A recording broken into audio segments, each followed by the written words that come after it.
السلام عليكم ومرحبا بكم في كويزين سليمة مع وصفة جديدة وفيديو جديد إن شاء الله. كنقترح لكم في هذا الفيديو طريقة تحضير حلوى التمر أو معمول ديال التمر، طريقة اللي سهلة بزاف وبسيطة، مكونات اللي مضبوطة. هذا المعمول كيجي رائع ولذيذ بزاف، بعجين اللي كيجي مرمل وهشيش، وعجين ديال التمر اللي كيجي معلك ومقوم مزيان كتجي على هذا الشكل هذا من الداخل. نبقاو مع المكونات وطريقه التحضير مع بعض. بالنسبه للمكونات والطريقه غنشوفوها مع بعضهم. عندنا 250 غرام ربعه ديال الزبده نباتيه اللي كتكون طريه بدرجه حراره المطبخ. كنضيف لها قبيصه الملحه، كاس الا ربع ديال السكر كلاصي.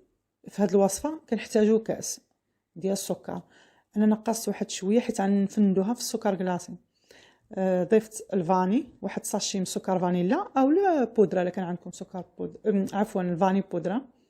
صافي كنخلط مزيان الزبده مع السكر. بالنسبه للزبده اللي كانت قاصحه شويه كندخلها للميكرو واحد شويه هكا تطلق راسها ونخرجها باش كتطلق معايا مزيان.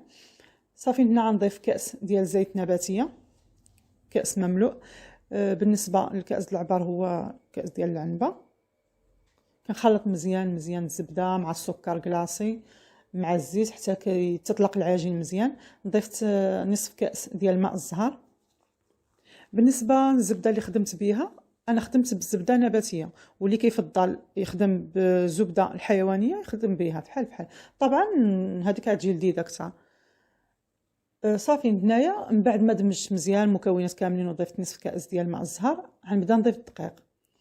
بالنسبه للكميه اللي دخلت معايا هنا ديال الدقيق 580 غرام، وكيبقى الدقيق على حسب الخليط.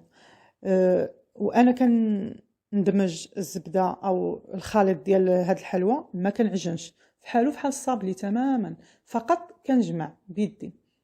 ضفت هنا 4 غرام من الخميره د الحلويات. صافي غنبقى نجمع، غير كنجمع بيدي حيت لا بدينا كنعجنوها تولي عجينه مطاطيه، ما غيبقاش في الحجم ديالو مزيان او في الشكل ديالو. صافي كنحصل على عجين اللي طاري. كما قلت لكم دخلت معايا 580 غرام، وكيبقى على حسب، دائما الدقيق كيبقى على حسب الخليط. صافي حطيتها على جنب وغندوز للحشوه. هنا عندي 500 غرام ديال التمر معجون. انا هكا خديت عليه التمر جاهز. ضفت له قبيصه د الملحه باش نهرس الحلاوه، وغنضيف 2 معالق كبارين ديال الزنجلان اللي حمرت واحد شويه في المقله. ضفت معلقه صغيره ممسوحه من القرفه، ونصف معلقه صغيره ديال النافع. بالنسبه للتنسيم كيبقى على حسب الرغبه. 2 معالق كبار ديال ماء الزهر. اللي ما كيفضلش انه مثلا هذيك النسمه ديال القرفه بلا ما يعملوا، اللي ما كيفضلش النافع حتى هو بلا ما يديروا. كتنسم باللي كلكم ديروا السكر ديال زهره ديال البرتقال، يمكن لكم تنسموا بها. صافي انا هنا ضفت معلقه كبيره من الزبده، وغنحاول نعجن مزيان ديك العجينه ديال التمر حتى كتعجن وتولي يعني رطيبه، ما تبقاش هكا قاصحه، حيت هو كيكون قاصح شويش هذا العجين الجاهز. صافي مني حصلت دابا عندي العجين لاباط يعني ديال العجينه التمر، وعندي الحشوه. غندوز باش نخدمهم. بالنسبه للطابع هو اللي وريتكم دابا، هذا هو الطابع ديال المعمول، راه فيه 2 الانواع وفيه 2 الاحجام، هذا الحجم صغير. صافي هنا كنعمل الكويرات. الخدمه اللي كتخدمها باش تسهل عليك كتشكل الكويرات ديال العجين حتى كتسالي العجين، وكتشكل الكويرات ديال التمر. عاد كنبدا نخدم باش كتجيني الخدمه متسلسله وسهله. بالنسبه للحجم او الوزن ديال الكره ديال العجين عملت 20 غرام، والحجم ديال الكره ديال التمر 10 غرام. وجاتني هي هذيك حيت انا وزنت العجين وقسمتهم على بعضهم، جاني هو هذاك. يعني ما شاطتش الحشوه وما شاطش العجين.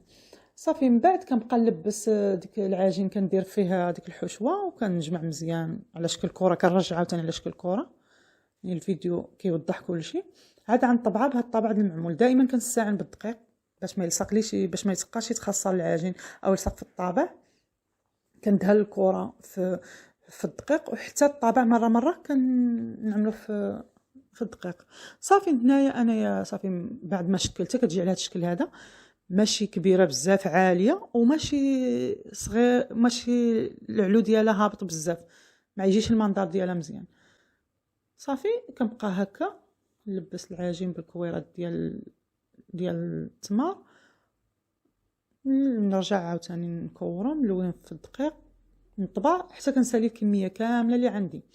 من بعد ما كنسالي الكميه اللي عندي، ضروري ما كنحط مفلاطه اللي نكون مفرشه. من الاحسن انك تكون مفرشه الورق ديال الطبخ باش كتبقى الحلوه نقيه. دائما ما الحلوه التمر كنحافظوا، خصوصا هاد الحلوه اللي كتكون هكا حلوه بريستيج بصفه عامه، خصها تبقى في الفينيسيو ديالها نقيه. فرشت اللاطه بالورق ديال الطبخ، حطيتها وخليتها تبات ليله كامله.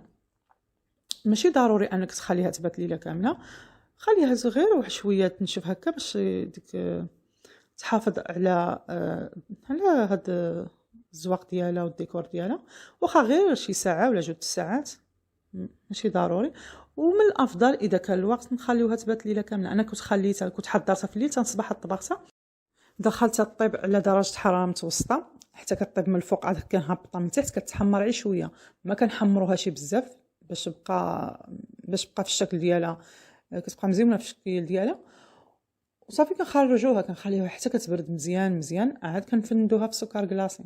هذه هي الطريقه اللي كنعمل انا، كنخليها حتى كتبرد مزيان، ما كنفنداش وهي سخونه، حيت كاين اللي كيفندا في السكر وهي الحلوه باقا سخونه.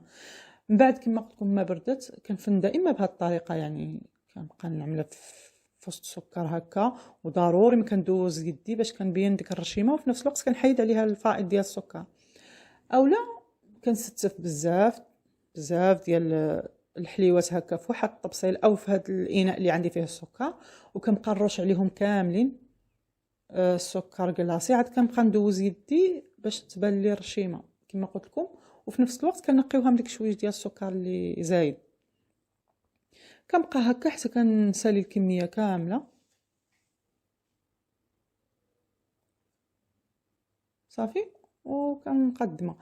هاد الحلوه هذه كما قلت لكم ما تحمروهاش بزاف في الطياب، وحتى بالنسبه للطياب ديالها ما كاينش شي شروط، فقط كنطيبوها في الفران اللي كيكون على نار مهيله، وكنطيب من الفوق عاد نهبطوها من تحت كتحمر شويه ونخرجوها.